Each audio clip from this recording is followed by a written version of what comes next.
Olá pessoal, sejam todos bem-vindos a mais uma aula que São João Bosco nos guie nesses estudos e interceda por nós. Hoje a aula é sobre Roma. Nós vamos utilizar como texto base o livro de Perry Anderson, Passagens da Antiguidade ao Feudalismo, especificamente o capítulo sobre Roma, tá certo? Vou seguir a mesma metodologia que eu tenho seguido, que é de uma leitura dirigida, que serve para mim, pode servir para vocês também, pode servir também para alunos portadores de deficiência visual, tá certo?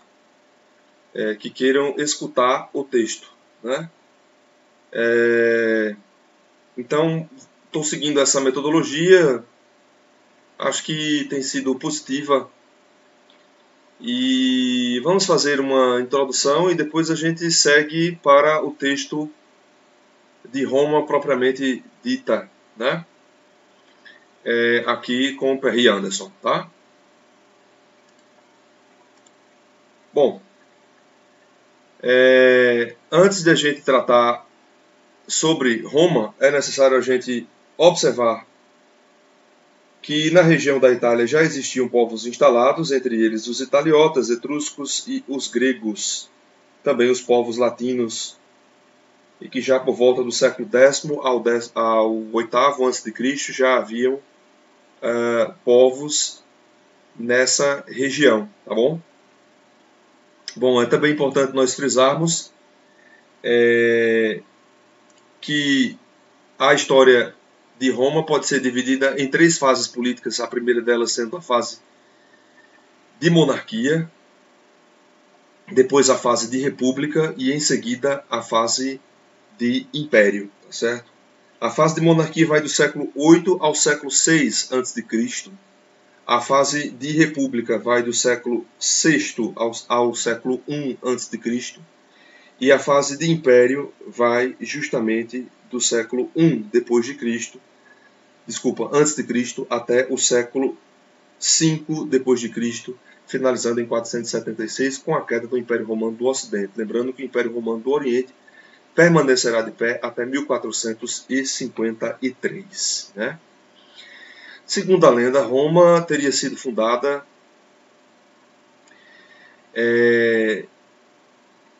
na mitologia, né, por Rômulo e Remo.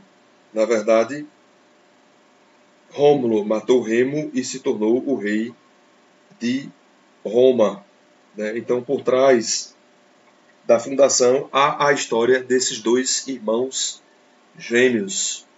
Sobre a fase de monarquia, a partir do século 6 a.C., começando em 753 a 509 a.C., nós teríamos as funções de um rei, que seria o chefe militar e religioso, de um senado formado pelos cidadãos mais velhos, a própria terminologia de senado, que vem do latim senex, significa velho, ancião, e também por uma assembleia curial, tá certo? A sociedade romana ela estava dividida ainda em patrícios, plebeus, clientes e escravos. Então era uma sociedade basicamente escravocrata, né? Os plebeus eles não tinham direitos, né, políticos, e os patrícios eles tinham esses direitos políticos e eram considerados cidadãos, tá certo? Bom, a fase de república ela se inicia no século 6 a.C., por volta de 509 a.C. O termo república vem de res pública, coisa de todos, né? E os patrícios eles controlavam o governo com diversos cargos. Então eles tinham vários cargos, entre eles cônsules, pretores, edis, censores, questores. Havia também uma assembleia de cidadãos. E essa fase ela vai ser marcada pela luta dos plebeus por mais direitos, né? E assim acontece uma série de lutas que vai formar que vai eleger na Assembleia Popular os chamados tribunos da plebe, tá bom? Bom, nas lutas de expansão, já ainda na fase de república,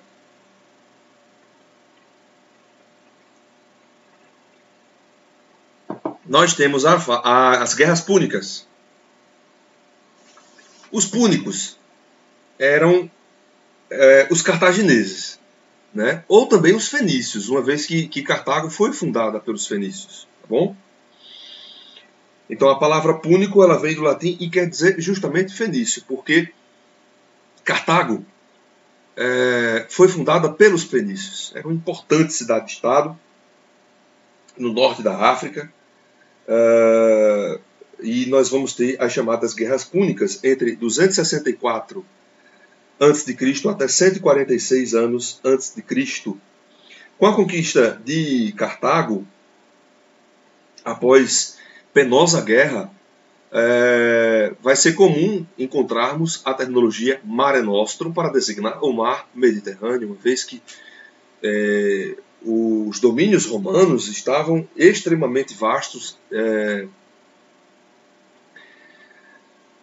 pegando desde a região da Bretanha, passando pela Península Ibérica, toda a Península Itálica, toda a região da Grécia e todo o norte da África, a região da Judéia, né? A região também da Síria,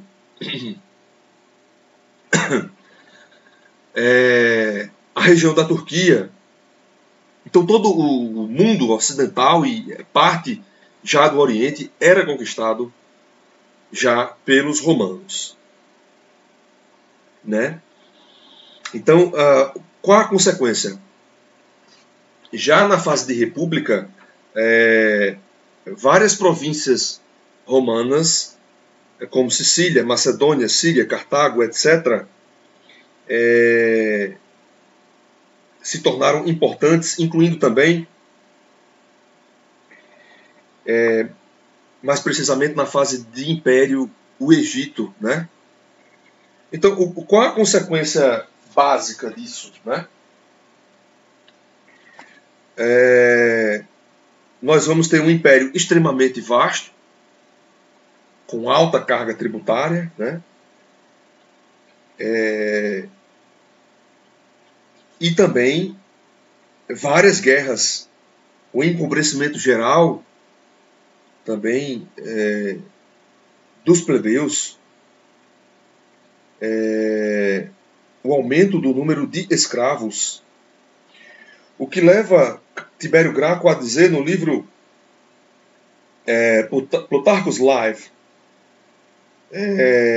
impresso pelo Harvard University Press: esses soldados lutam nas guerras e morrem para sustentar a riqueza e o luxo dos poderosos e, apesar de serem denominados senhores do mundo, eles não possuem sequer um pedacinho de terra.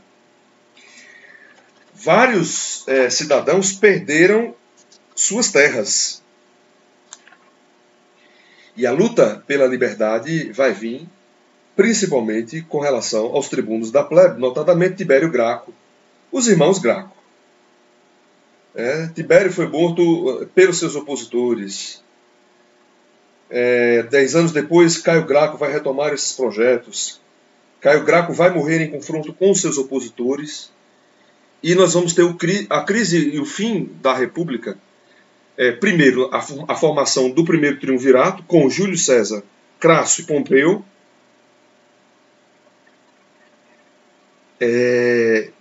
Depois, liderados por Bruto e Cássio, acusou César de querer acabar com a República e o assassinou em 44 anos antes de Cristo. Diante disso se forma o segundo triunvirato, Marco Antônio, Otávio e Lépido, em 43 anos antes de Cristo. Lembramos que Lépido ficou com o norte da África, Marco Antônio com todo o Oriente. Marco Antônio vai se unir à rainha Cleópatra, passa a viver no Egito, mas o segundo triunvirato não vai durar e Otávio se torna a principal figura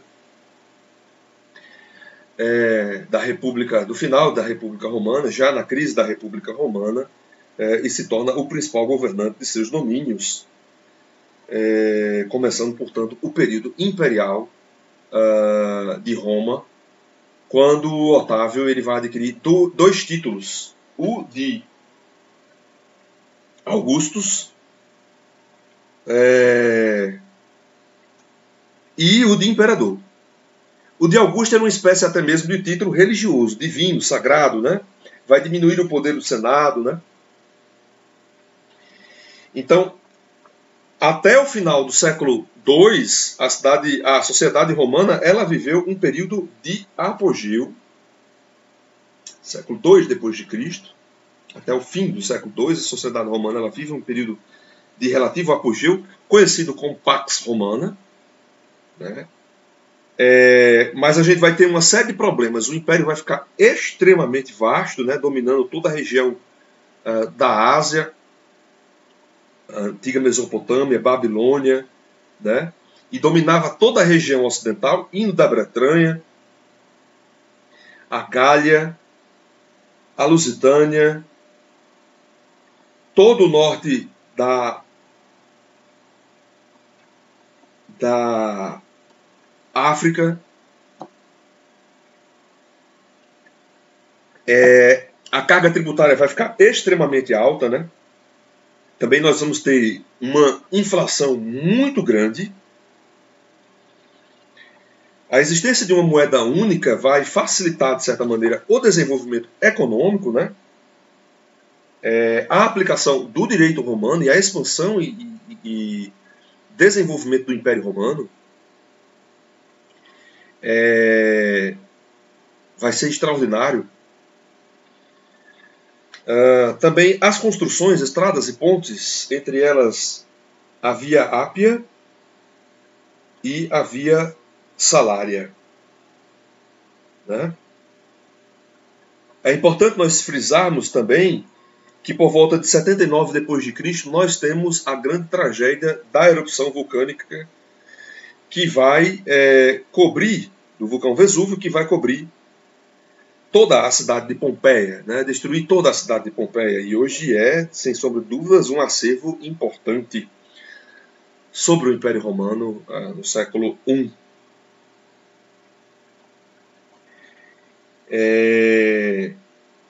No século III d.C., o Império ele entra em crise, passa por grandes transformações, por grandes divisões, era imenso o território. Nós tínhamos uma carga de impostos imensa e uma emissão de moedas também enorme, né? Então vamos ver se a gente encontra um mapa que possa trazer isso melhor. Então, pessoal, vamos continuar aqui, né? Sobre ainda o Império Romano. Tenho aqui muitos mapas, na verdade, sobre a extensão do Império Romano, né? Mas a coisa foi ficando muito grande. Vamos ver aqui. Deixa eu primeiro retirar aqui minha imagem.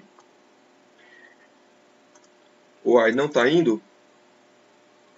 Agora sim. Bom, esse Otávio Augusto, nascido Gaius Otavius, nome completo como imperador, Imperator Caesar Divi Filius Augustus. Uma estátua do primeiro imperador romano Augusto, entre 27 a.C. até 14 Anno Domini, depois de Cristo, como um Octavian mais jovem. Este trabalho de arte esculpido é datado de cerca de 330 before Christ. Ele está localizado no Museu Capitolini de Roma, Itália. Octavius Augustus, estátua conhecida como Augustus de Prima Porta, primeiro século, nos Museus Vaticano. Aqui a extensão do Império Romano na época do Imperador Trajano, em 117 depois de Cristo, 117 Anno Domini, né? Então veja, eles já tinham dominado vasta região do Oriente, conforme nós vemos aqui, toda a região do Egito, o norte da África, Mauritânia, região do Cartago, por isso que o mar já era totalmente dominado pelos romanos, Bretanha, região da Gália, Península Itálica, Península Ibérica toda, enfim, vamos ver se temos mais um mapa aqui, a extensão do Império Romano. Então a gente vê a região da Mesopotâmia, né? Onde hoje encontra-se o Iraque, a Síria, lembramos da Judéia, onde Jesus nasceu, né? Hoje é atual Israel, né? O Egito, toda a região norte é dominada pelo Império Romano, a região onde hoje nós temos aí esses países do norte da África, né?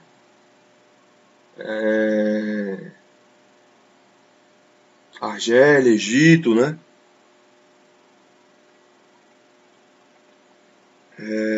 Portugal, aqui a Lusitânia, Península Ibérica, a Espanha, né?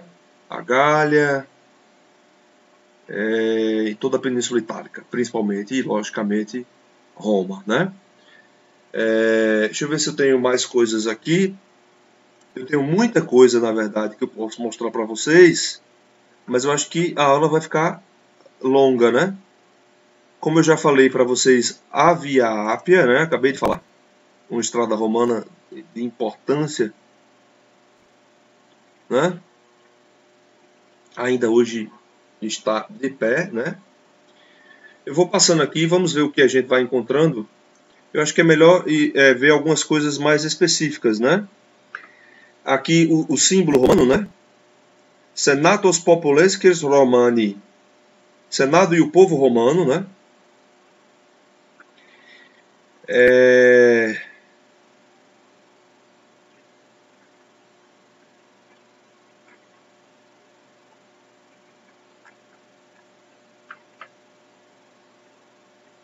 Vamos ver aqui. Os anfiteatros romanos. Anfiteatro de Elgin.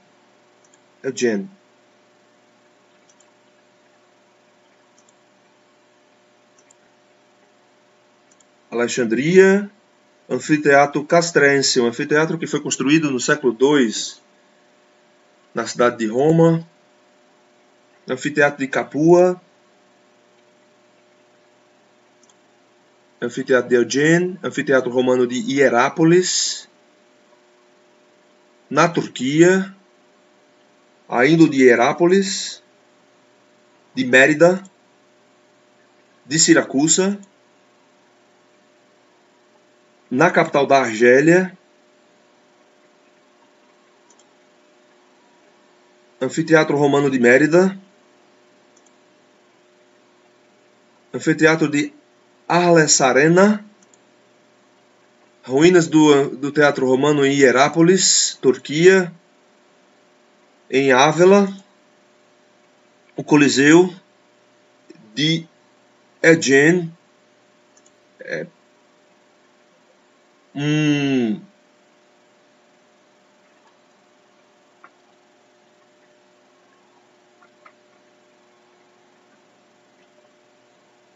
como é o nome, meu Deus? O cansaço está tão grande que eu não estou conseguindo lembrar nem. Mosaico. Anfiteatro Romano de Elgin, novamente. Aqui um gladiador. São muitas imagens. Anfiteatro de Tarragona. Belíssimo, na costa do Mediterrâneo. Teatro Romano em Amman. Teatro Romano de Mérida, na Espanha. Belíssimo. Etc. Muitos anfiteatros, né? Vamos ver mais.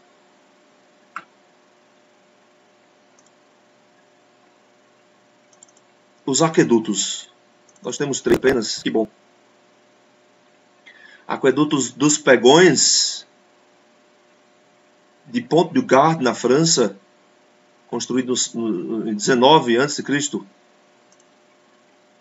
Aqui um pórtico do templo de Antonino e Faustina, mais tarde transformado em uma igreja.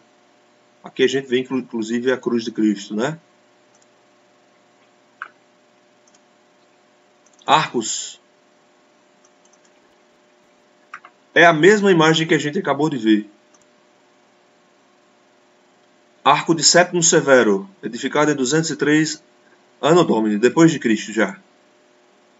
Arco construído em memória do imperador Tito, 79 depois de Cristo. Arco em Augusta, em homenagem a Augusta, eu creio. Arco de Trajano. Arco em homenagem a Constantino, o Grande, 306 depois de Cristo, Anno Domini. Ah, esse é em Roma, né?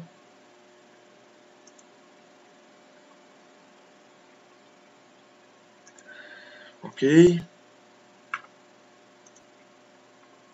Deixa eu ver mais o que é importante. Alguns fóruns romanos. Ruínas do Fórum em Roma.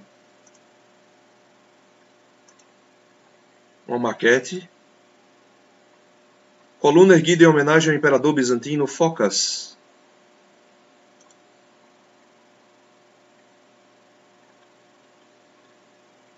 Aqui são ruínas, acho que é homenagem do Fórum, Fórum de Trajano, né?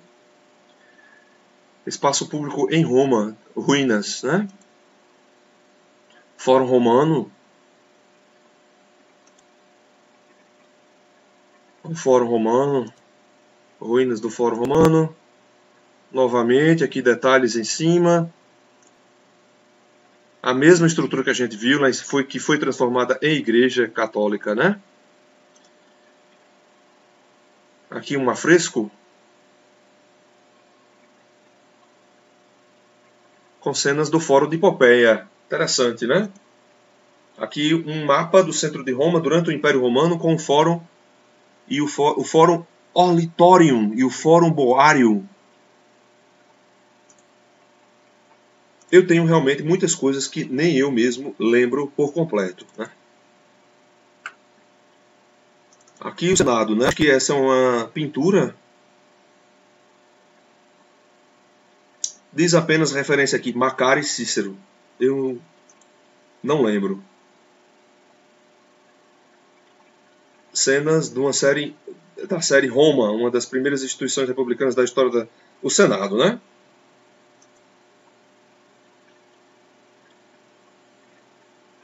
Alto relevo mostrando o Senado romano. Uma gravura eletrônica, né? Alguns dos templos. E aí vai ser templo com força, né? Templo romano de Nimes, França. Como é que a gente deixa isso? Enfim, acho que eu vou deixar assim, porque assim eu passo, né? O templo em Roma em homenagem a Magripa. Templo em Pula. Esse em Roma, né? Belíssimo. Panteão. Panteão romano. Em Évora. Portugal, né? Eu acho que esse é na França. Em Roma. Templo de Diana em Extremadura. Templo em homenagem a Saturno. Templo em homenagem à deusa da fortuna em Roma. Templo romano de Vicky. Creio que esse é na França. Templo em homenagem à deusa Diana ou Diana, né? Em Mérida. Em Évora. A gente já viu, né? Algumas termas, né? Eu acho que essa é a parte mais cultural, né? A gente estava mais nas estruturas. Estava mais no início falando mais sobre as estruturas, os legados políticos, né? O mundo romano da monarquia e o império, mas a gente pulou aí para uma questão mais cultural, os hábitos, né? E entre eles está o hábito de banheiros públicos, no caso em formato de termas, né? Temos muitos por toda a Europa, né? Onde os homens, né, tomavam banho, né, nessas águas quentes de termas. Até dá para ver o vapor, né, subindo aí. Roman Bath, termas romanas, né? Ó, chega a dar para ver o vapor. Que pena que nós perdemos esse hábito de banhos públicos. Na verdade, ainda existe, né? Mas é uma coisa que, na contemporaneidade, né, do final do século XX para o século XXI, se tornou uma coisa específica para o público GLS, público gay, na verdade. Os homens gays, né? Ou seja, as saunas, né? Mas acho que na década de 80, década de 90 ainda era comum muitas saunas, né? Mas perdeu-se o hábito de saunas, né? Hoje em dia as saunas que existem são saunas gays, né? Beleza. Deixa eu ver mais. Escravos. Sim, vale ressaltar a luta liderada por Espartaco, né? Uma rebelião de escravos. Um exército de quase 80 mil escravos, né? Em 73, antes de Cristo, desculpa. Essa rebelião de escravos, né? A repressão dos escravos foi extremamente cruel, mas vamos ver aqui algumas coisas que eu tenho trazido aí.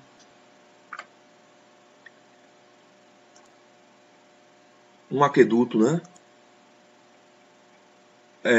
Eu creio que isso seja, no caso,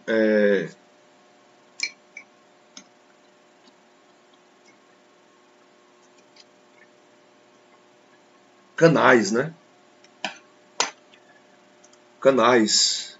Aqui, a queda de Espartaco, na verdade, no Jardim das Tulherias, então, é na França, em Versalhes, provavelmente, de Louis Ernest Barrias.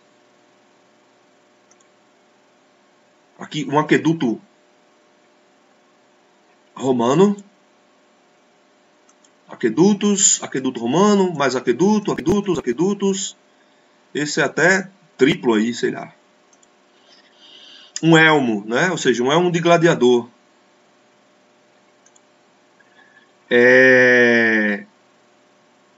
Correntes, algemas, né? De escravos romanos. Um escravo trabalhando, né? Vendendo coisas. Aqui no Brasil, na escravidão dos povos negros, também havia escravos que trabalhavam assim, vendendo coisas nas feiras, né? Escravos e escravas, homens e mulheres escravizados, né?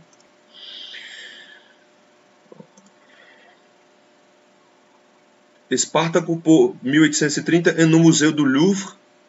Eu não sei se eu consigo virar isso. Ops. Tá ruim. Aí. De Denis Foyatier.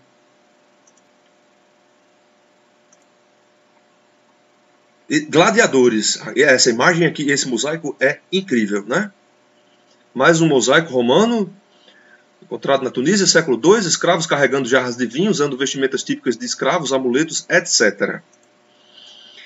Escravos romanos trabalhando, no caso aqui, eles estão navegando, alguns pesando coisas, carregando. Mosaico também, né? Movimentos iniciais das forças romanas e escravas desde a revolta de Capo até o inverno de 73 a.C. Desculpa, gente, pela tosse. Aqui mais um aqueduto, escravos na Turquia, um aqueduto fantástico esse na Espanha. Aquedutos romanos por toda a Europa também, na Turquia, no norte da África. E aqui nós encontramos, já vimos esse, né, que é Senatus Populesquis Romanos, aqui a morte de César, uma pintura. Um fórum romano,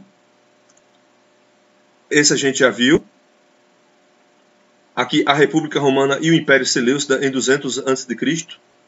A Via Ápia, né, ligando a cidade de Roma ao sul da Itália, permanece até mesmo utilizável até hoje, né? Não sei do que se trata. Moedas com a imagem de Otaviano e de Antonino, salvo engano, busto de Pompeu, campanhas de César na região da Gália. Tá? Vocês podem encontrar na série da Netflix. Eu vou colocar o link na descrição, tá certo? Mas tem uma série excelente sobre as campanhas de César. Caio Mário, em 107 a.C., campanhas de César.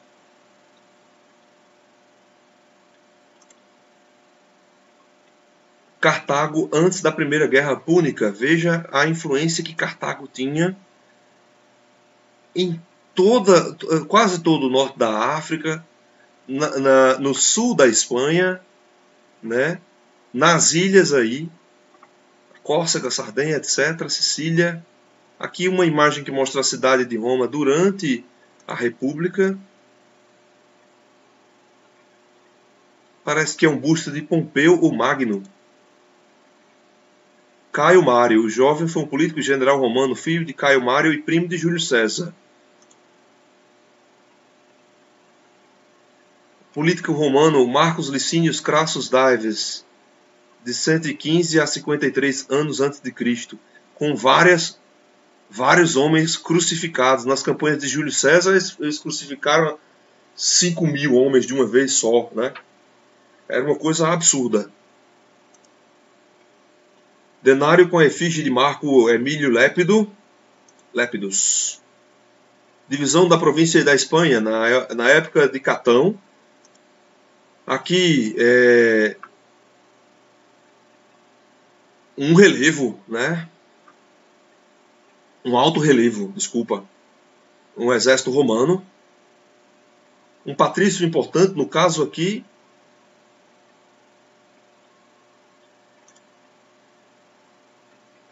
não diz bem quem é, né?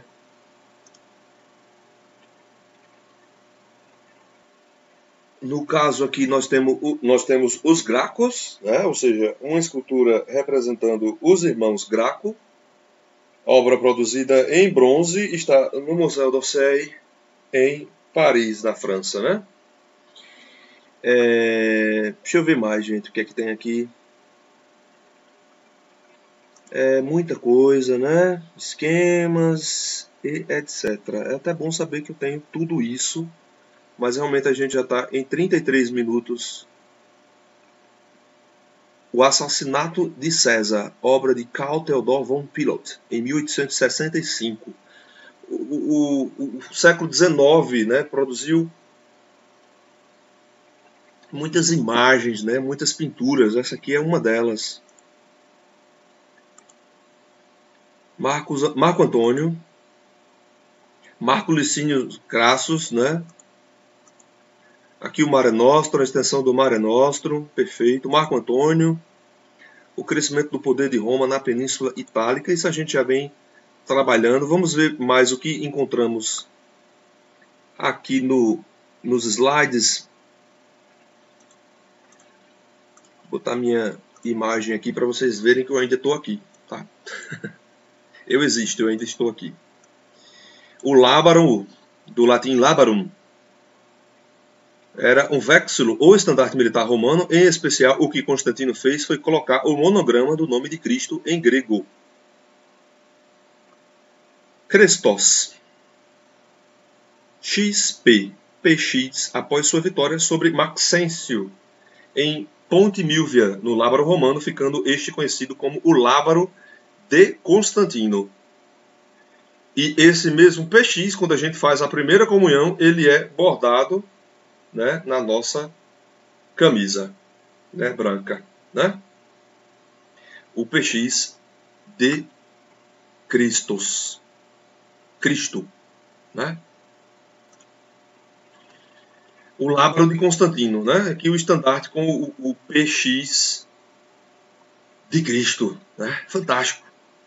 Bom, eu acho que tá bom de imagens, né? Vamos passar direto para isso aqui é outra aula que a gente vai ver, né? Depois vou fazer outra gravação e vamos para Perry Anderson, né? Finalmente, né? Vamos para Perry Anderson. Tem muita coisa ainda para mostrar. Tem um livro de Edvard Gimbel, Declínio e Queda do Império Romano. Na verdade, esse é um livro de bolso, uma tradução de José Paulo Paes, publicado pela Companhia das Letras, no caso, Companhia de Bolso, tá certo? Esse é um livro publicado em 6 enormes volumes entre 1776 e 1778. É uma obra magnífica, extraordinária. Isso aqui é uma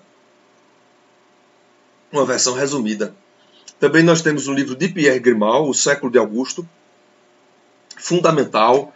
Tem um livro A Literatura August, tem um capítulo A Literatura Augustana, que eu vou fazer uma aula especial sobre esse capítulo.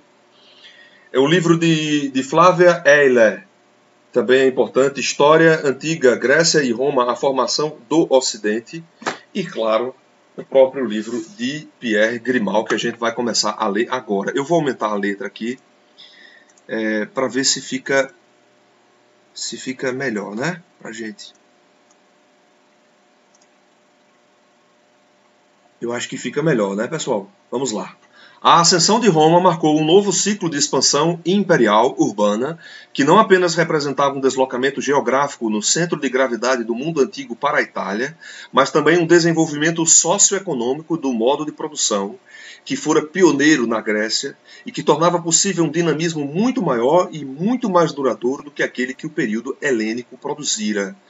O crescimento prematuro da República Romana seguiu o curso normal de qualquer cidade-estado clássica ascendente.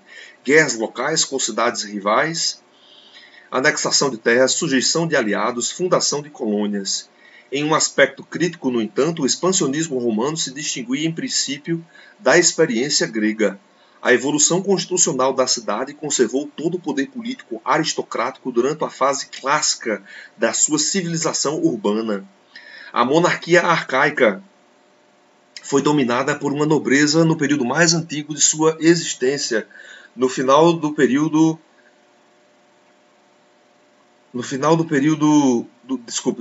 século VI a.C., em uma alteração rigorosamente comparável ao modelo helênico. Mas, daí em diante, ao contrário das cidades gregas, Roma jamais conheceu a transformação social de um governo despótico que lembrasse a dominação aristocrática e conduzisse a uma subsequente democratização da cidade, baseada em uma firme agricultura média ou pequena.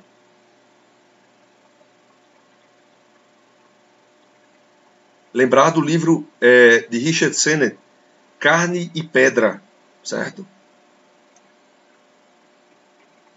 É um livro fascinante, né?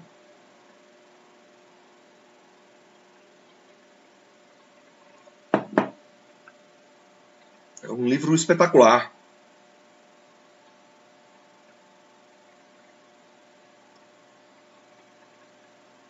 Veja, em 476 nós temos o fim do Império Romano do Ocidente, permanecendo o Império Romano do Oriente sob o nome de Império Bizantino. Tá certo? A divisão do Império se dá em 395. Em 330 nós vamos ter a mudança da capital por Constantino de Roma para Constantinopla. Então vai deixar de se chamar Bizâncio e vai se tornar Constantinopla. O nome Nova Roma não pegou. E hoje é Istambul, na Turquia. Depois ela foi islamizada. Em 1453 em diante ela vai ser islamizada, a cidade, né? Então, vamos voltar aqui para o texto, porque senão a gente se perde realmente. E é uma leitura dirigida, então a gente tem muita coisa ainda para ver, né?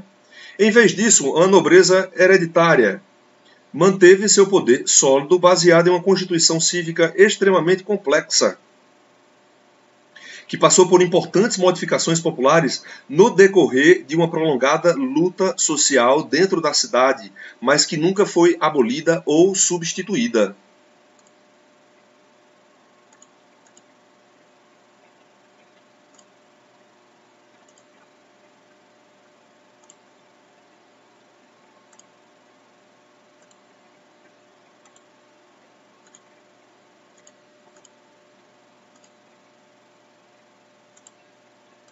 Estou tentando aqui fazer uma... Ops. Consegui. Aí. Faz setinhas, né? A República era dominada pelo Senado.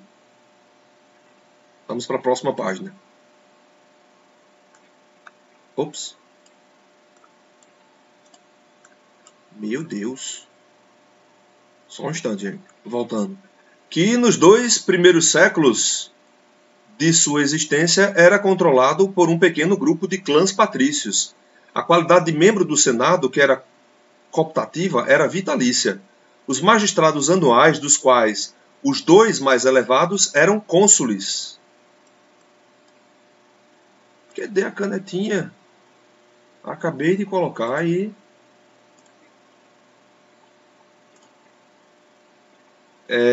Eram cônsules. Esse é terrível. Essa caneta aqui é terrível.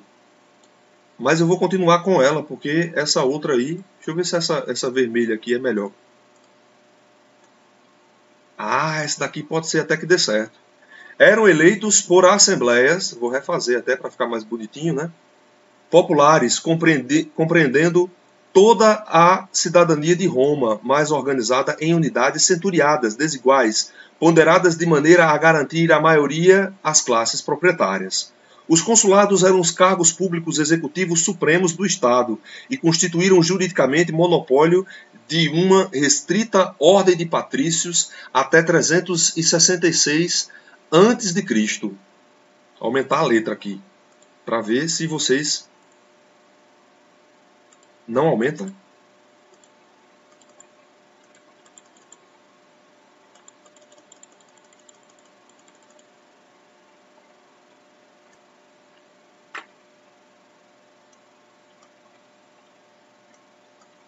Tentei aumentar aqui, gente, ver se rola. Não é fácil usar essas canetinhas não, viu? A não ser que tenha uma plataforma boa, né, tal. Mas vamos lá. Os consulados eram os cargos públicos executivos supremos do Estado e constituíram juridicamente monopólio de uma restrita ordem de patrícios até 366 anos antes de Cristo. Esta estrutura original implicava a dominação política pura e simples da aristocracia tradicional. Ela foi subsequentemente alterada e modificada em 2 aspectos importantes, depois de lutas de classes sucessivas, que proporcionaram o equivalente romano mais próximo às fases gregas da tirania e da democracia, que sempre estivera aquém do que se obtivera na Grécia em período similar. Em primeiro lugar, plebeus recentemente enriquecidos forçaram a nobreza patrícia a lhes conceder acesso a um dos cargos consulares a partir de 366 a.C. Apesar disto, só 200 anos depois, no ano de 176 a.C., ambos os cônsules, pela primeira vez, foram plebeus.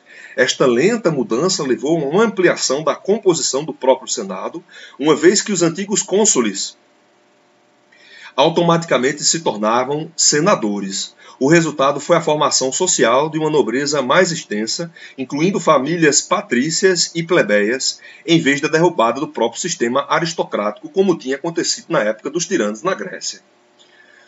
Sobrepondo-se cronológica e sociologicamente a esta disputa que se passava no extrato mais rico da República, estava a luta das classes mais pobres para conquistar maiores direitos dentro dela. A pressão destas logo originou a criação do Tribunato da Plebe, uma representação corporativa da massa popular dos cidadãos. Os tribunos eram eleitos a cada ano por uma eleição tribal, que, diferentemente da Assembleia de Centúrias, a princípio, era autenticamente igualitária.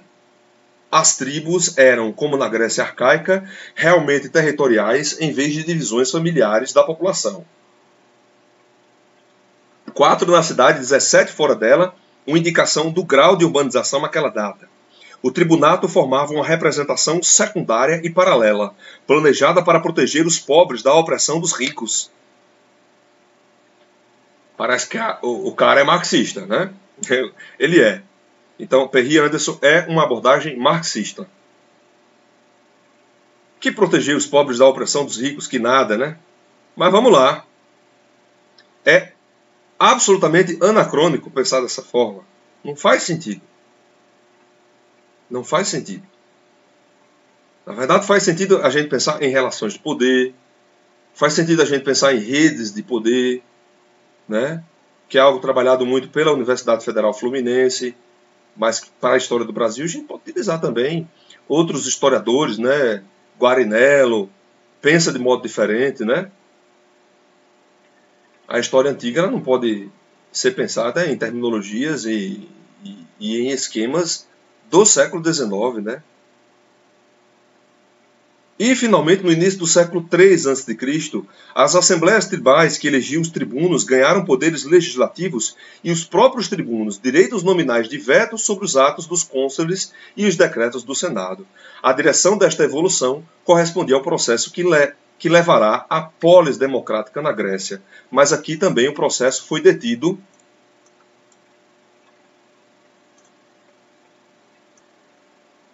antes que pudesse lançar as bases.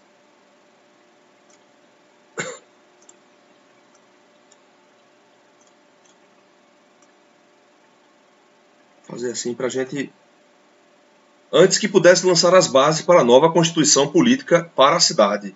O tribunal e a assembleia tribal simplesmente foram acrescentados às instituições centrais existentes do Senado, consulados e assembleia centuriada. Não significava uma abolição interna do complexo oligárquico de poder que guiava a República, mas acréscimos externos a ele, cujo significado prático era muitas vezes menor do que seu potencial formal. Uma coisa, pessoal, o fato dele ser um historiador marxista não o diminui em absolutamente nada, certo? Estamos estudando, estamos aprendendo, estamos na caminhada, tá? Mas a gente sabe que há historiografias mais avançadas que ultrapassam os velhos esquemas opressores e oprimidos. Então veja o que ele vai falar aqui. Ó. A luta das classes mais pobres sempre fora conduzida por plebeus enriquecidos, que defendiam a causa popular para promover seus próprios interesses adventícios.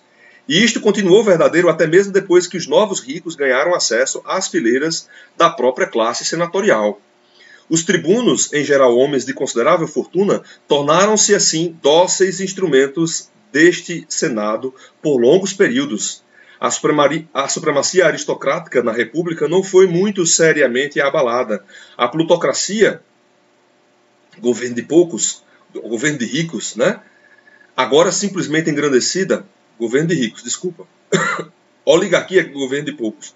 Agora simplesmente engrandecida, engrandecia uma nobreza de nascimento e ambos utilizando extensos sistemas de clientelagem para garantir seguidores diferentes entre as massas urbanas e generosos subornos habituais para assegurar a eleição às magistraturas anuais durante a Assembleia dos Centuriões. A República Romana manteve assim o governo oligárquico tradicional por meio de uma constituição compósita até a época clássica de sua história.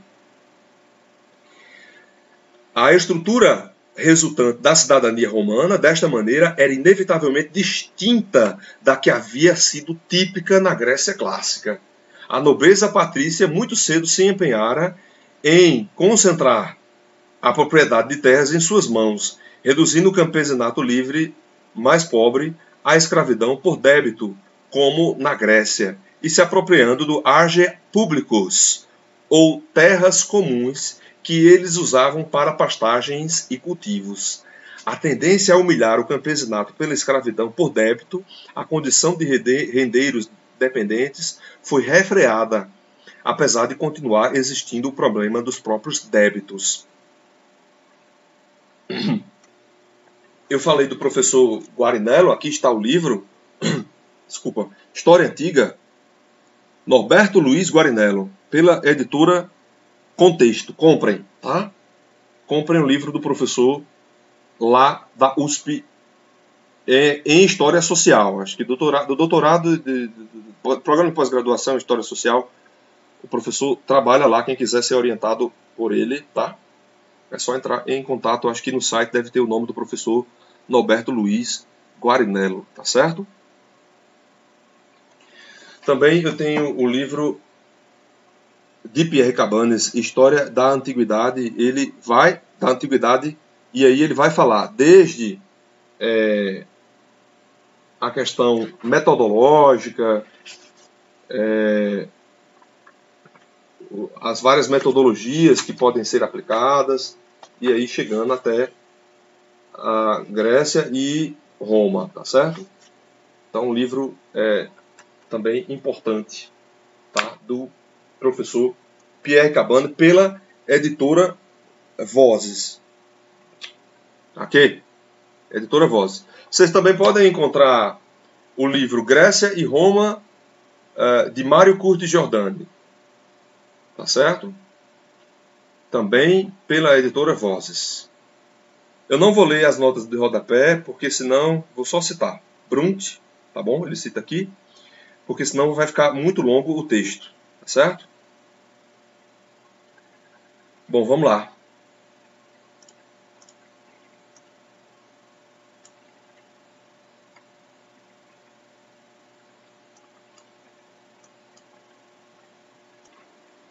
Do AGE públicos e a depressão de pequenos e médios agricultores, não.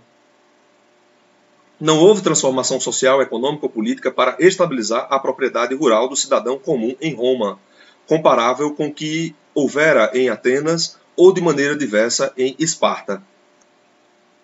Quando os Grácos finalmente tentaram seguir a linha de Solon e Pisístrato, já era tarde demais. Por esta época, século II a.C., seriam necessárias medidas muito mais radicais do que as decretadas em Atenas para poupar a situação dos pobres, nada menos que a redistribuição da terra pedida pelos dois irmãos Graco, Caio e Tibério Graco, sem uma correspondente viabilidade de implementação face à oposição aristocrática. Na verdade, não ocorreu nenhuma reforma agrária durável ou substancial na República, apesar da constante agitação e turbulência a respeito da questão na época final de sua existência. A dominação política da nobreza bloqueava todos os esforços para inverter a implacável polarização social da propriedade da terra. Como resultado, houve uma ininterrupta erosão da modesta classe agrícola, que havia sido a espinha dorsal da polis grega. O equivalente romano à categoria dos hoplitas, homens que podiam equipar-se com armaduras e armas necessárias ao serviço de infantaria nas legiões, principalmente lá em Esparta, eram os assidui, ou assentados na terra, que possuíam a necessária qualificação de proprietários para sustentar suas próprias armas. Abaixo deles estavam os proletari, cidadãos sem propriedade, cujo único serviço prestado ao Estado era criar filhos, proles. Tá?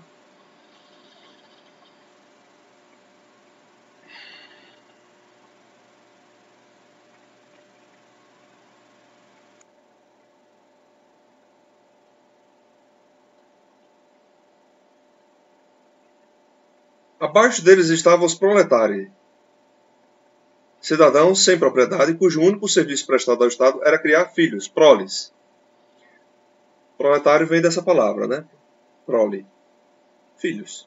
A crescente monopolização da terra pela aristocracia assim era traduzida por um firme declínio no número dos assidui e o inexorável aumento no tamanho da classe dos proletari. Além disto, o expansionismo militar romano também tendia a diminuir as fileiras dos assidui, que forneciam os homens para os exercícios com os quais era conduzido. O resultado foi que Pelo final do século III a.C., os proletários já eram provavelmente a maioria absoluta dos cidadãos e tiveram de ser convocados para lutar contra a emergente invasão da Itália por Aníbal, enquanto a qualificação proprietária dos Acidui era reduzida em 2 vezes até que no século seguinte estava degradada a um nível de subsistência mínima na terra. Os pequenos proprietários jamais desapareceram completamente na Itália, mas foram sendo empurrados para os mais remotos e precários recessos do país, em regiões pantanosas ou montanhosas. Também do livro Social Conflicts in the Roman Republic, de Brunt. Vamos ver aqui. Essa outra página. Não ofereciam atrativos para os proprietários monopolizadores. Desta maneira, a estrutura da política romana na época republicana chegou a divergir nitidamente de qualquer precedente grego. Pois enquanto o interior se tornava pontilhado com vastos domínios nobres, a cidade inversamente se tornava povoada por massa proletarizada, desprovida de terras ou qualquer outra propriedade. Uma vez totalmente urbanizada, esta grande e desesperançada subclasse perdeu toda a vontade de retornar à condição de pequena proprietária e muitas vezes podia ser manipulada pelas igrejinhas aristocráticas contra projetos de reforma agrária apoiados pelos fazendeiros Acidui. Sua posição estratégica na capital do império em expansão finalmente obrigou a classe governante romana a conciliar seus interesses materiais imediatos com a distribuição pública de cereais. Isto era, com efeito, um substituto barato para a distribuição de terra que jamais aconteceu. Era preferível um proletariado passivo e consumidor a um campesinato recalcitrante produtor para a oligarquia senatorial que controlava a república. Agora é possível considerar as implicações desta configuração para a específica trajetória do expansionismo romano. O crescimento do poder cívico romano era, em consequência, distinto dos exemplos gregos em 2 aspectos fundamentais, ambos relacionados diretamente à estrutura interna da cidade.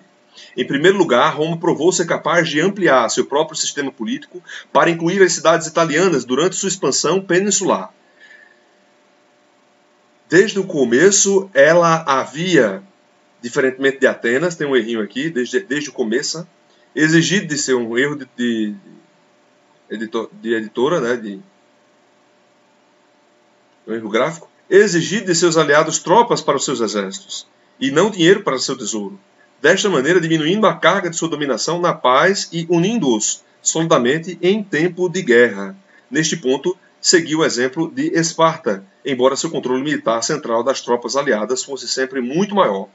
Mas Roma também era capaz de conseguir obter uma integração definitiva destes aliados em sua própria política, o que nenhuma cidade grega jamais considerara. Era a estrutura social peculiar de Roma que permitira isso. Mesmo a mais oligárquica polis grega da época clássica basicamente repousava sobre um corpo intermediário. Ele cita o próprio Tibério Graco, eu fiz isso também. Corpo intermediário de página 55.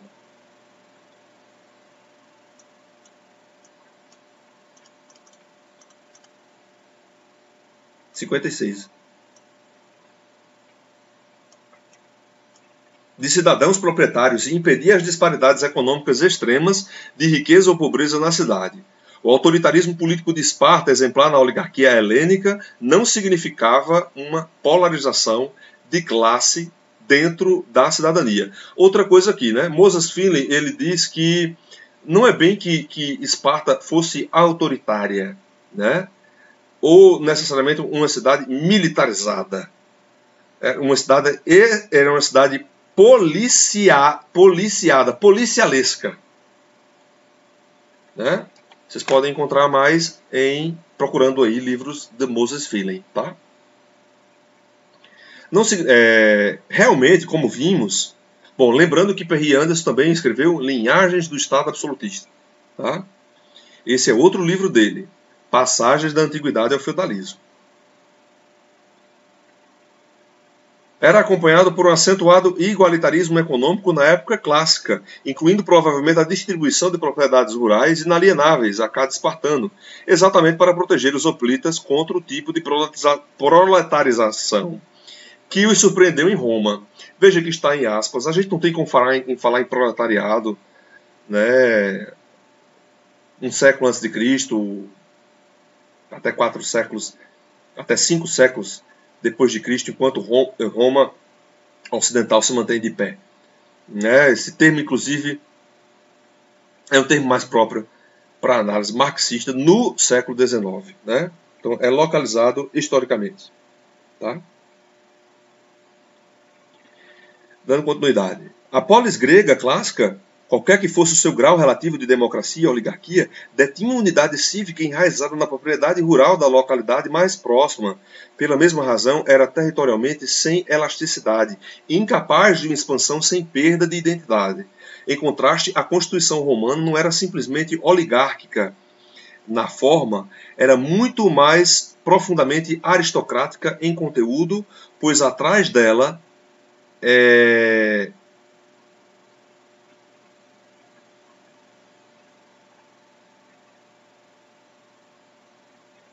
configurava-se uma estratificação econômica da sociedade romana de ordem bastante diversa. Foi isto que tornou possível a extensão da cidadania republicana a classes dirigentes comparáveis nas cidades aliadas da Itália, que eram socialmente semelhantes à própria nobreza romana e que se haviam beneficiado das conquistas romanas ultramarinas. As cidades italianas finalmente se revoltaram contra Roma no ano de 91 a.C., quando sua reivindicação ao direito de cidadania romana foi recusada, algo que nenhum aliado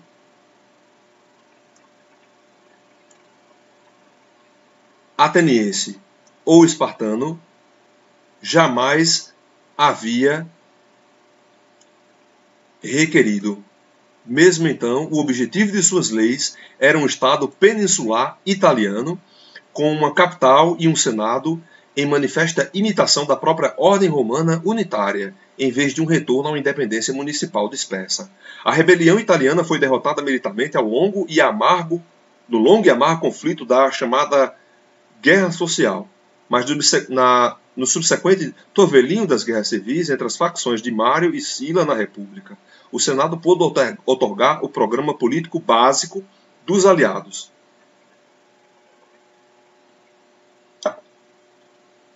Porque o caráter da classe governante romana e sua constituição facilitavam uma extensão viável da cidadania às outras cidades italianas, dirigidas por uma pequena nobreza urbana similar à própria classe senatorial.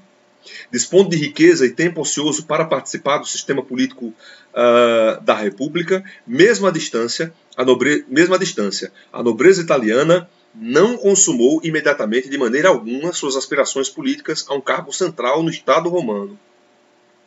E suas ambições, depois da concessão da cidadania, deveriam tornar-se uma força poderosa para as transformações sociais em data posterior. Mas sua integração cívica, no entanto, representou um passo decisivo para a futura estrutura do Império Romano como um todo. A relativa flexibilidade institucional que isso demonstrava deu a Roma uma notável vantagem em sua ascensão imperial.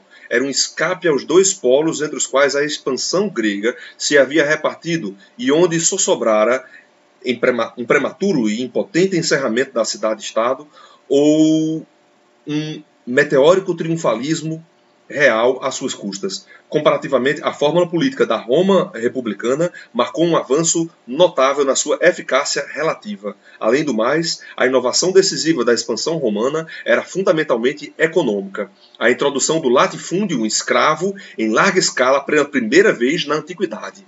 Perfeito, né?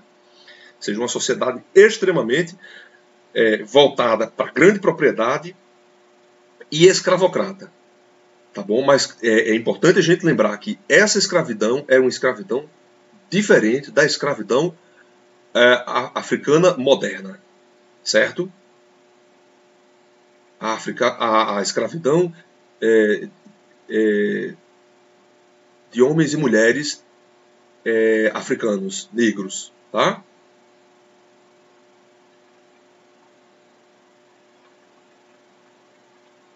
A agricultura grega empregava escravos amplamente, como já vimos, mas em si estava confinada a pequenas áreas, com população escassa, pois a civilização grega sempre permaneceu precariamente costeira e insular em seu caráter. Além disto, e acima de tudo, as propriedades cultivadas por escravos da Ática ou de Messênia normalmente eram de tamanho modesto, talvez uma média de uns 12 a 24 hectares no máximo. Este modelo rural estava, é claro, ligado à estrutura social da polis grega. Ele cita novamente Brunt, Italian Ends at the Time of the Social War, no The Journal of Roman Studies, 65.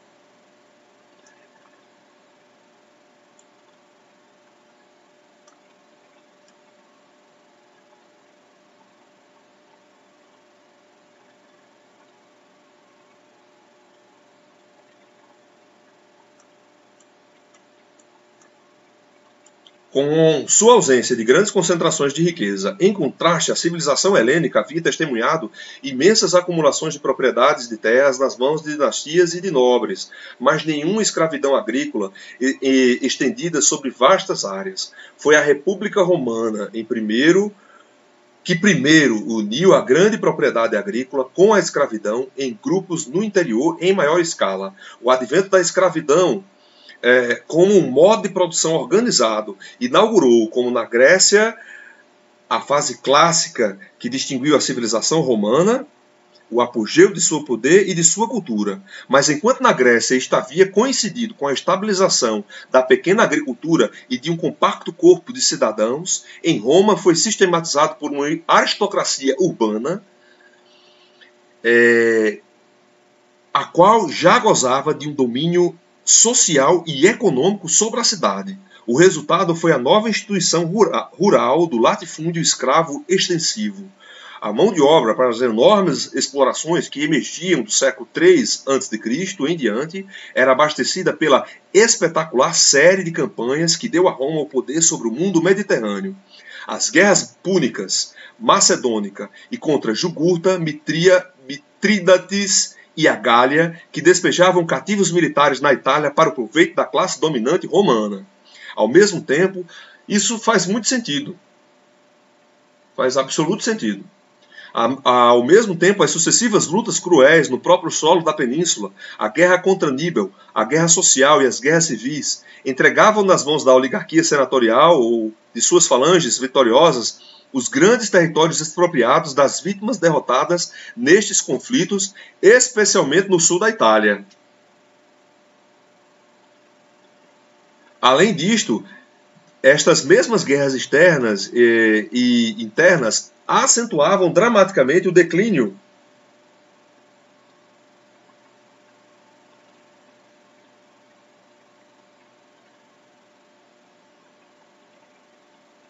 do campesinato romano, que uma vez havia formado a sólida base de pequenos proprietários da pirâmide social da cidade.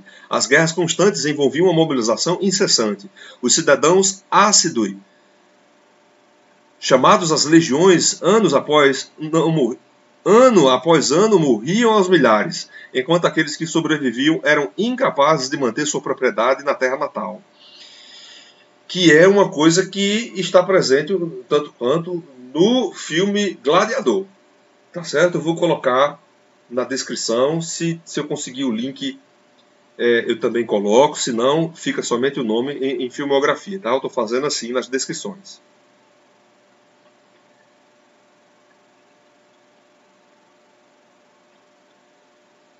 E estas eram absorvidas de modo crescente pela nobreza. Claro que essa coisa do gladiador não é bem aqui, tá? Veja que aqui a gente ainda está, do ano 200 a 167 a.C., ainda é República Romana, certo? Ainda é República Romana. De todos os romanos livres adultos eram recrutados permanentemente. Esse gigantesco esforço militar só foi possível porque a economia civil por detrás dele podia ser guarnecida com soldados a tal ponto, por causa do trabalho escravo, que liberava as reservas humanas correspondentes em número para o exército da República. Por sua vez, as guerras vitoriosas proporcionavam mais cativos escravizados que eram distribuídos às aldeias e propriedades da Itália. Então vamos ler a outra página e encerrar essa primeira aula aqui.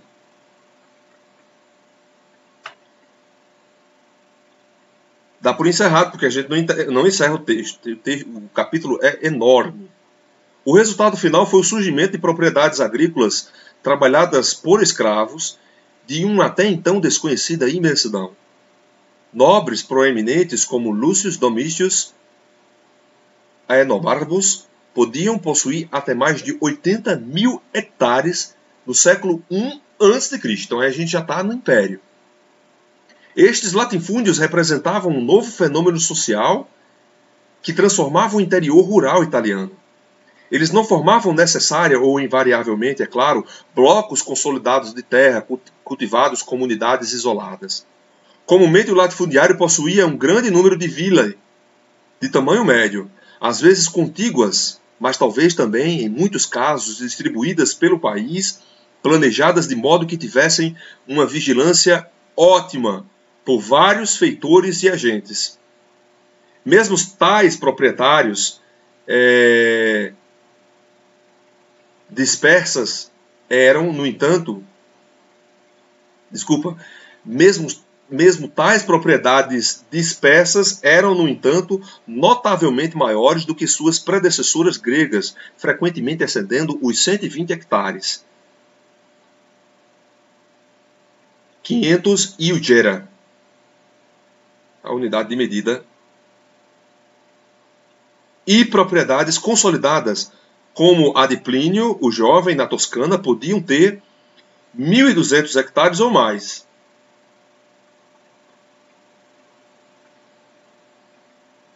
Ora, no Brasil colonial a gente também via isso, né? Ou seja, uma quantidade de hectares exorbitante, né? Nas capitanias hereditárias, né? Muito isso.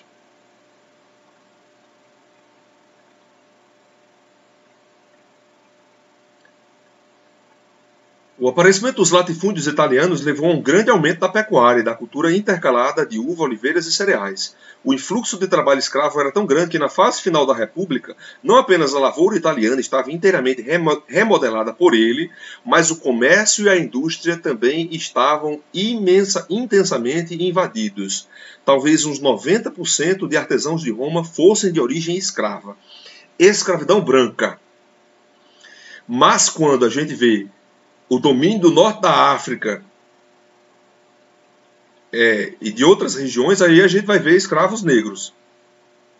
Antes disso, a gente está falando de uma escravidão antiga, da antiguidade, clássica, Grécia e Roma, branca.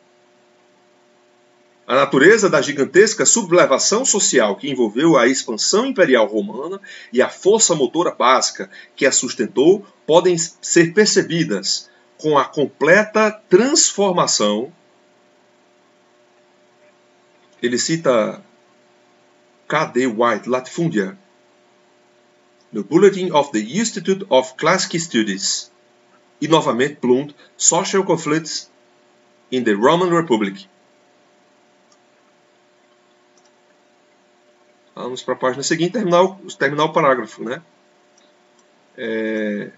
Porque senão a gente realmente... Deixa eu ver se a página terminar no parágrafo, a gente vai até o final. Não. Então a gente vai parar nesse parágrafo aqui. Tá? Demográfica forjada por ela. Blunt, no livro que ele cita, né? Estima que no ano 225 a.C. houvesse em torno de 4.400.000 pessoas livres na Itália para uns 600.000 escravos. Lá por 43 a.C., e a gente já está na fase de império, ou seja, na fase política de império romano, talvez já fossem 4.500.000 pessoas livres para 3 milhões de habitantes escravos. Então é uma quantidade inimaginável de escravos, né? Na fase de império. Realmente houve um declínio claro no total da população livre, enquanto a população escrava quintuplicava. ele traz como nota de rodapé a nota 12. Brunt, Italian Manpower.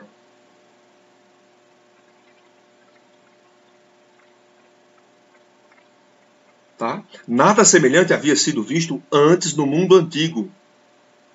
Todo o potencial do modo de produção escravo foi revelado pela primeira vez por Roma, que o organizou e o levou a uma conclusão lógica, que a Grécia jamais experimentara. O militarismo predatório da República Romana era sua principal alavanca de acumulação econômica. Fantástico. Conclusão muito boa.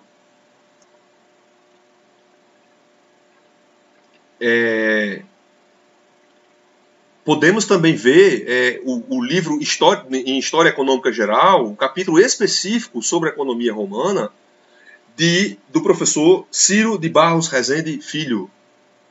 Certo?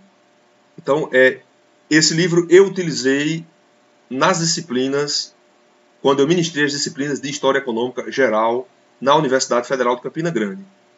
Utilizei muito esse livro. Principalmente para trabalhar a história econômica das civilizações orientais, principalmente aí os povos mesopotâmicos,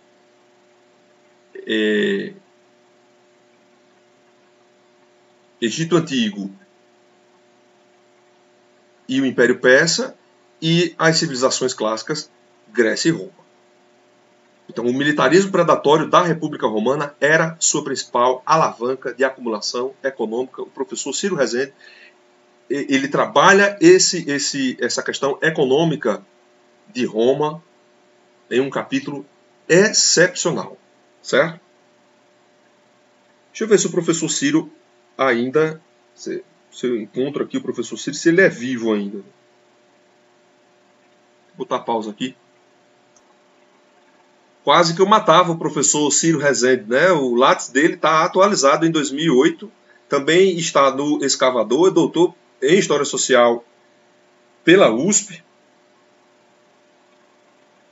Tá?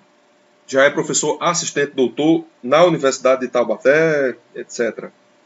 Tá? Também tem um vídeo dele aí sobre o Dia do Cientista de 2012 no YouTube.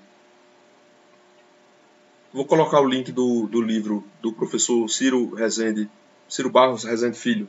Ciro de Barros Rezende Filho. Tá? Eu gosto muito desse livro, História Econômica Geral. E trabalhei com esse livro. Os alunos gostavam bastante. A guerra trazia terras, tributos e escravos. Os escravos, os tributos e as terras forneciam o aparato para a guerra. Tá tão bom que eu vou continuar. Mas o significado histórico das conquistas romanas da bacia mediterrânea de maneira alguma podia ser reduzido simplesmente às espetaculares fortunas da oligarquia senatorial. A marcha das legiões completava uma mudança muito mais profunda que esta. Por toda a história da antiguidade, o poder romano integrou o Mediterrâneo ocidental e as regiões ao norte do mundo clássico. Esta foi a atuação decisiva da República que, em contraste com sua prudência diplomática no Oriente, desde o começo desencadeou seu avanço expansionista no Ocidente. A expansão colonial grega no Mediterrâneo Oriental, como já vimos, tomou a forma de uma proliferação de fundações urbanas, primeiro criadas a partir de cima pelos próprios governantes macedônicos e logo imitadas na base pela pequena nobreza da região. E isto ocorreu numa zona onde havia uma história bastante anterior de civilização desenvolvida, indo bem mais longe que a da própria Grécia. A expansão colonial romana no Mediterrâneo Ocidental diferiu basicamente em contexto e caráter. A Espanha e a Gália, mais tarde a Nórica, a Rétia e a Bretanha, eram terras remotas e primitivas, povoadas por comunidades tribais célticas, muitas das quais sem história nenhuma de contato com o mundo clássico. Sua integração a este colocou problemas de uma ordem totalmente diferente dos da helenização do Oriente Próximo. Eles não eram apenas atrasados social e culturalmente, também representavam massas por interior de um tipo que a Antiguidade Clássica até então nunca fora capaz de organizar economicamente. Será?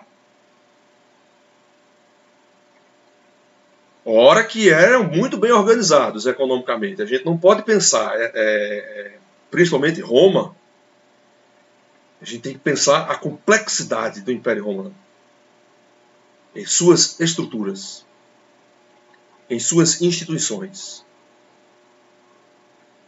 né, em seus mecanismos, em suas relações de poder, em suas classes sociais, em sua economia, né, na atuação de seus políticos, na sua literatura, na sua cultura, na Igreja Católica, a partir de Constantino. Né? Não acho que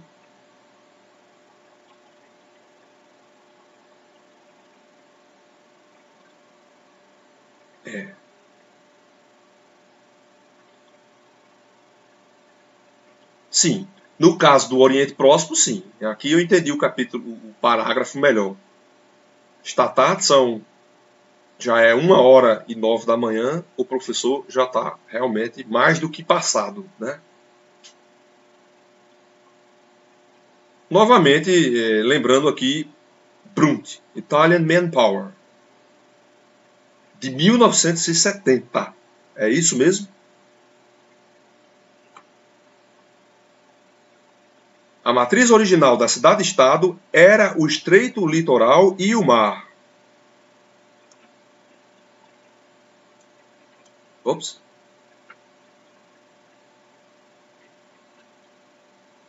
Pulei muito de página, hein? Vou consertar isso aqui. Esse já é um livro antigo, então esse formato, no caso, é digitalizado, então qualquer besteirinha pula de página. Mas espero que vocês estejam aproveitando. Já estamos em 1h21, né? Vou só concluir esse parágrafo e a gente vai finalizar de vez. Olha o tamanho do parágrafo, né? Mas vamos então terminar essa parte. De que a Grécia clássica jamais abriu mão. A era helênica tinha visto a urbanização intensiva das culturas ribeirinhas do Oriente Próximo, de há muito baseada na irrigação fluvial e agora parcialmente orientada para o mar, uma modificação simbolizada pelo recuo de Mênfis para a Alexandria.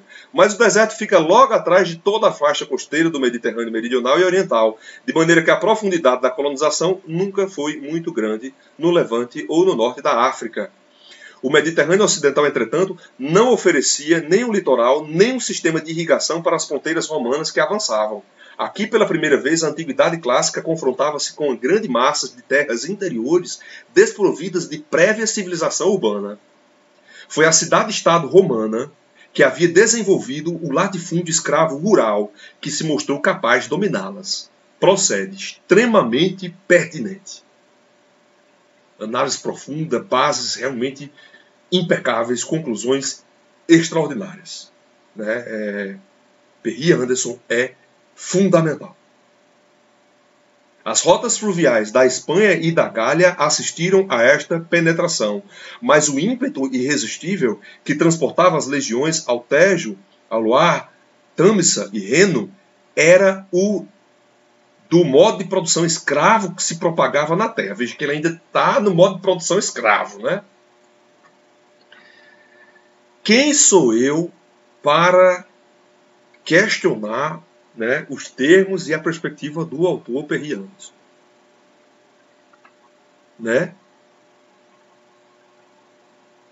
Quem somos nós? Na verdade, você vê a complexidade do autor, você vê a profundidade com que ele trata. Né? Mas é claro que, em termos de modo de produção escravo, a gente já não usa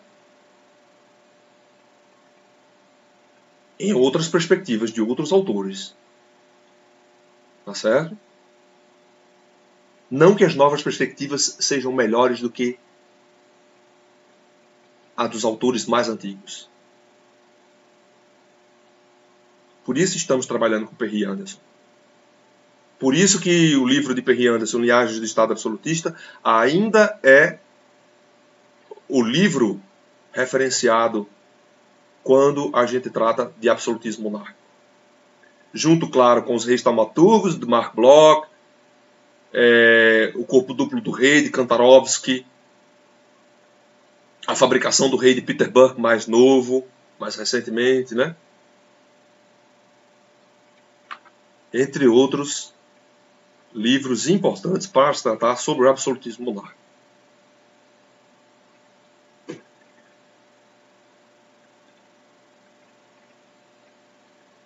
Foi nessa época que provavelmente se registrou o maior avanço isolado na tecnologia agrícola da Antiguidade Clássica.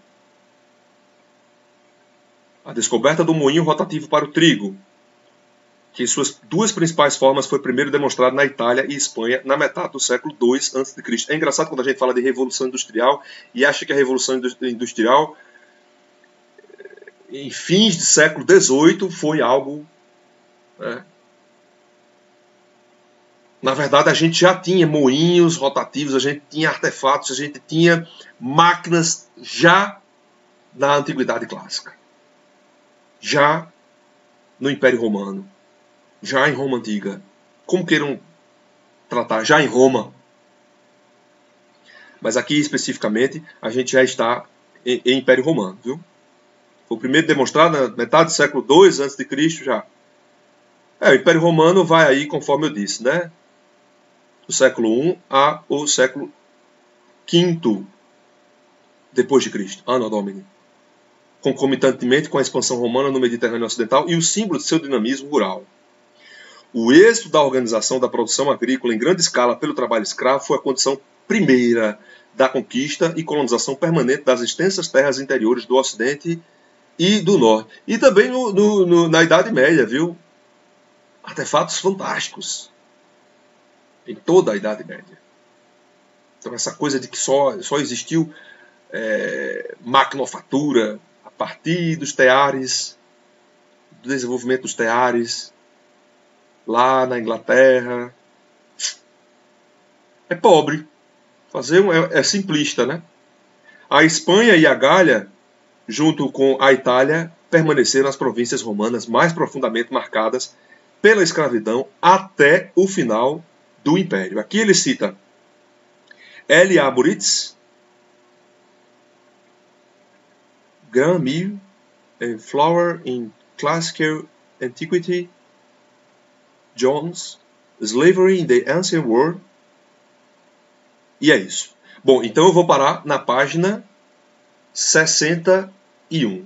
Nós vamos para a página 62 na segunda aula. Eu acho que esse capítulo de Roma de Perry Anderson vai ter aí umas 3 aulas, viu? Não temos como dar continuidade assim.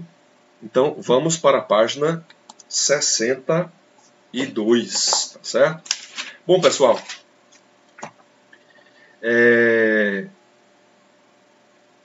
espero que vocês estejam gostando do estudo dirigido. Faço aí alguns comentários importantes. E vou colocar essas referências na descrição do vídeo, certo? Vocês podem encontrar vários documentários no YouTube sobre o Império Romano, sobre Roma, sobre a República Romana, sobre imperadores, também na própria Netflix, filmes, né? Filmes, por exemplo, como o de Tinto Brás, Calígula, né? Recomendo a versão sem cortes. Aliás, não recomendo, não assistam, tá certo? Brincadeiras à parte, né? Mas é um filme com cenas de sexo explícito. Então, não recomendado para menores de 18 anos. Ou para pessoas sensíveis, porque o filme traz outras cenas, né? Bem mais drásticas do que simplesmente o sexo. O sexo é nada, né? Bom, então é isso. A gente vai para a página 62 na próxima aula sobre o livro de Perry Anderson. Até lá!